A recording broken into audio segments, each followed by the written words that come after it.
Now, in all those years that I've created videos, there is one DSP that I've covered so many times. It is the Xfi by Creative. And today we're going to talk about yet another Xfi card, but this time it's not a Creative card.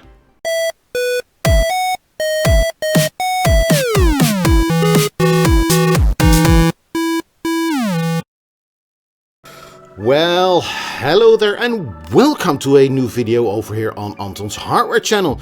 Now, today we're not going to talk about headsets, we're not going to talk about way too expensive external digital to analog converters, we're not going to talk about broken sound cards. No, we're just going to take a quick look at a plain old sound card, and this time it's the Auzentech Xfi 7.1 Prelude.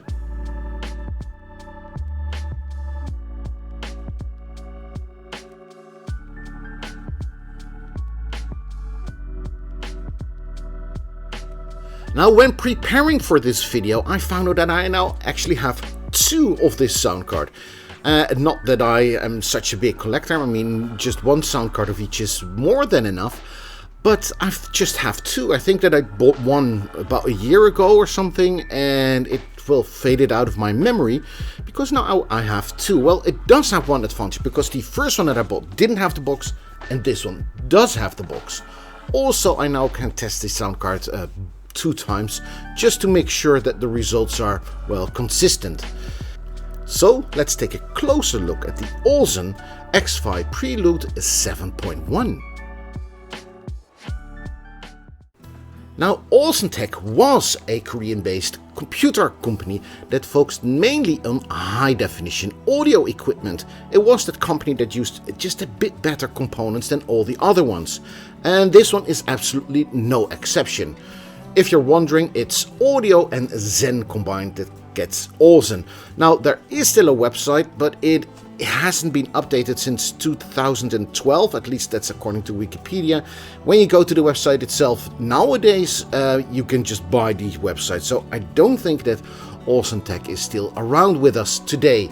That's really too bad because they made really good sound cards.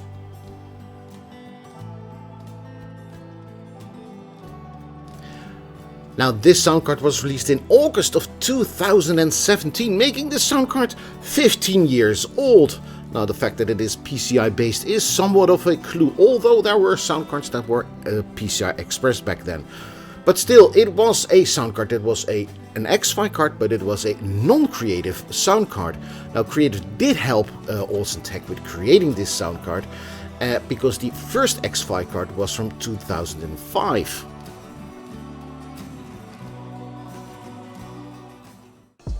Now, there's a lot to tell about this sound card, so let's take a close look of all the components used. There is a Xilinx XC9563XL, which is a complex programmable logic device which is used for the extension I/O port connector. There are two 32 megabytes SD-RAM chips. Now, the idea behind placing memory on your sound card isn't that weird, especially back in those days. The idea behind it was to offload the CPU from transporting the needed audio files from the main memory to the sound card. So when the sound card needed the audio files, it didn't need to get them from the main memory.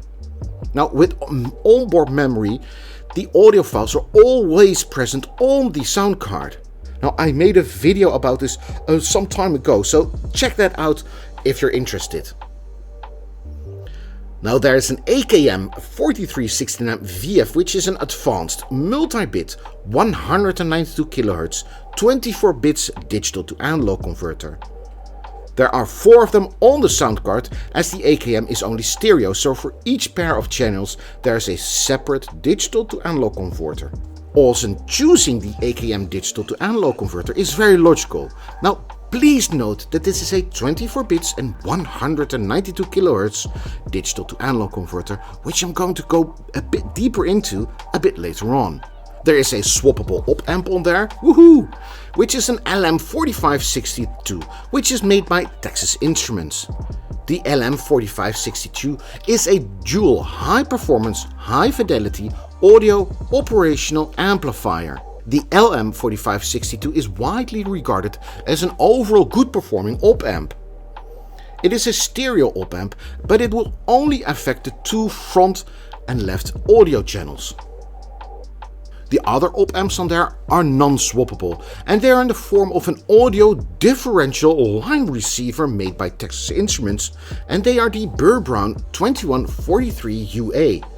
Again, Burr Browns are also known for their quality, but I admit that my knowledge about line receivers is a bit sketchy. Again from AKM, there's the AK5394, which is the super high performance analog to digital converter capable of 24 bits and 192 kHz. Now that's great to see. Most sound cards these days don't even bother to put in a decent analog to digital converter. Even the mighty Burson Playmate 2 uses a meager C media chip, the CM6327A, a mono microphone audio solution capable of just 48 kHz and 16 bits. And last but not least, the reason for this video. It is hidden from view by a heatsink, but I know that under there's a Creative EMU 20K1. Now the EMU 20K1 is the commercial name for a line of audio chips by Creative Technologies, commercially known as the Sound Blaster Xfi. A big improvement of the Xfi DSP over the previous Audigy design is that the complete overhaul of the resampling engine of the card. The previous Audigy cards had their DSP locked at 48 kHz and 16 bits, meaning any content that didn't match this format had to be resampled on the card in hardware, which resulted in a serious intermodulation distortion. Now for Xfi, the Creative rewrote the complete resampling engine and dedicated more of half of the power of the digital to signal processor to this process, resulting in a very clean resampling rate. Now there is one thing that I would like to point out. As I said earlier, the digital to analog converter is capable of 24 bits and 192 kHz. But if you take a close look at the box, you will see that the sound card itself is just capable of 24 bits and 96 kHz. That's all due to the design of the Xfi, of the DSP, because that DSP is capable of just 96 kHz, whereas the rest of the card is capable of a lot more.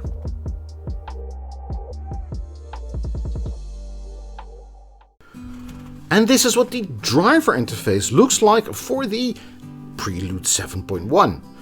Now it looks very hi-fi, especially for the early 2000s. I mean, it looks really sleek, very clean, with just some interesting looking labels on it like THX and Dolby and DTS. You can see that there's Creative in the right corner here, but still it's an Auzentech sound card, but the driver interface is from Creative. And here you can set up several things like your speaker setup, AX, your CMSS, crystallizer, smart volume, graphic equalizer, your mixer, your encoder, the jacks, and the digital I/O. Now the jacks functionality doesn't do anything, it's just an empty screen. And all the other functionalities are, well, standard. The non-standard one is the encoder, where you can change to Dolby Digital Live and DTS Connect if you would want to. But there's one little tiny button down here, which is mode, where you can change the mode of the sound card. It is now set in entertainment mode, but you can also go to audio creation mode or game mode. Let's start with audio creation mode. Now I must add that wanting to change it to a different mode will take some time.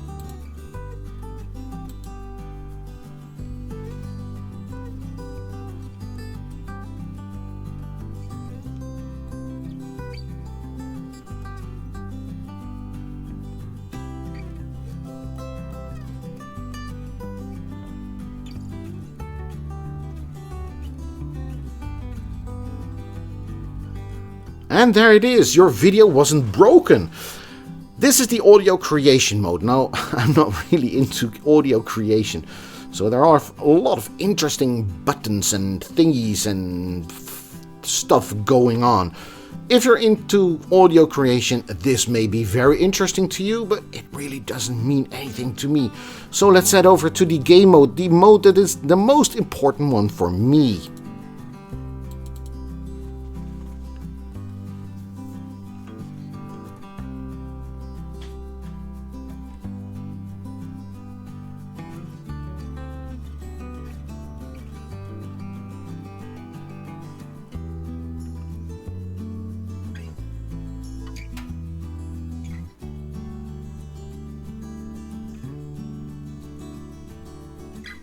And there it is, it's the game mode with everything that you should want for a modern gamer.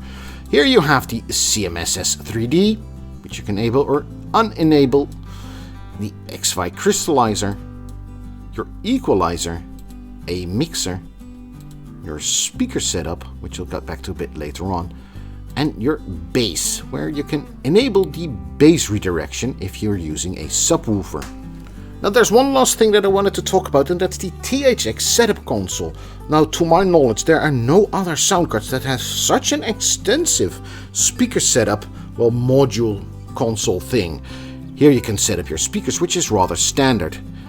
Here you can set up the bass management again for the crossover frequency if you're using a subwoofer. But here it becomes interesting, the channel assignment.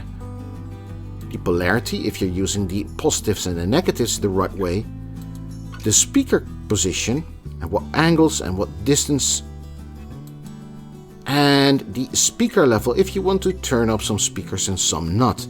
Now I haven't seen a setup this extensive with any other sound card, just with my surround sound that I have downstairs. But that's about it. So overall, based on the components and the driver interface, a really interesting card. But how well does it perform in Rightmark Audio Analyzer? Now, as I said before, I use both of the sound cards that I have to get a more consistent score, and both are, well, almost identical, so I'm really happy with that. So, what do the scores look like? Well, here they are. The results are very impressive for a card this old.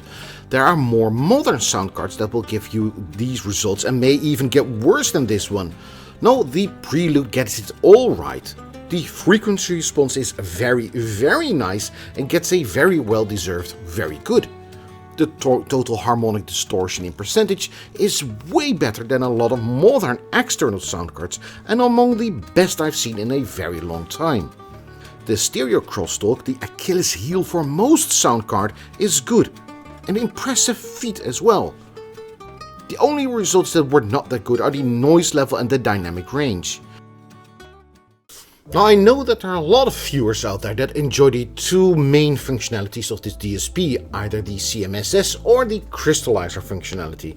Now the CMSS functionality is something that the DSP can transform two-channel sound into surround sound. So it does that by introducing a lot of reverbs and a lot of echoes, and a lot of people say, no, this sounds really 3D.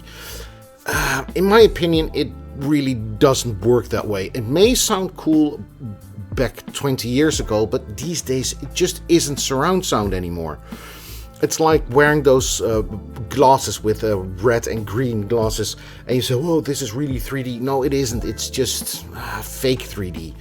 The other one, the crystallizer functionality, does have some scientific foundation, and the reason behind that is when audio is recorded or at least released to the public, it has some loudness introduced. It has some things going on because, well, the marketing department found out that when a record is recorded louder, it will sell better.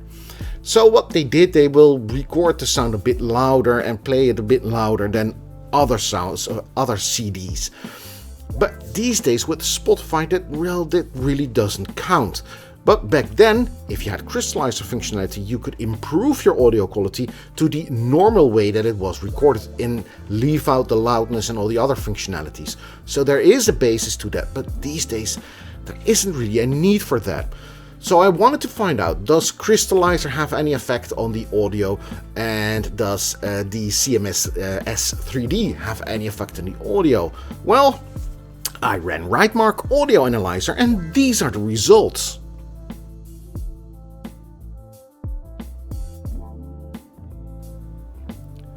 And these are the results with CMSS enabled. Now, as you can see, these results are, well, kind of weird, to put it mildly.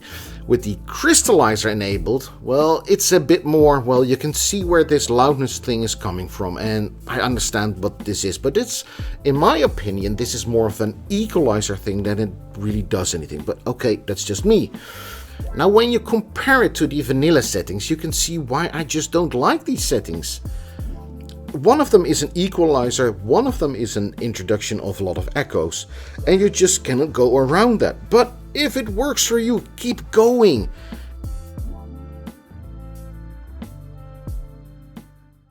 And now for my listening sessions, to my favorite part of this video, because, well, to be honest, that's the first thing that I do. I start to listen to the sound card, and then comes all the rest. I mean, the components used, the right mark, everything else. No, it's just a listening session. Does it even work? And all those. Well, besides all that, what did I think about this sound card? Well, the basses were nice and oomphy. I mean, the basses were nice. They were there. They weren't overpowered, but they were oomphy, but it did lack a bit. The middles were there. They were nice and sharp and accurate. I did enjoy the middles. The highs were sometimes a bit sharpish, but still very accurate and very precise, something that I did enjoy. The soundstage was a bit narrow than I'm used to, but that's compared to today's sound cards. If you compare it to, well, a sound card from 15 years ago, this was really excellent. Also, I did have a bit of an issue with both sound cards because I checked both of them. One has a tendency to be a bit more to the left and the other one to the right, the volumes. So it's as if the balance was off. Now, I'm not going to fiddle around with the balance because it will just spoil everything else, in my opinion. But once you hear it, you cannot unhear it. So if you're getting one of these, well, you may have to fiddle around with the balance just a bit. Besides all that, it is a great sound card. The music listening session was also great. I did enjoy it, although the sound card is showing its age.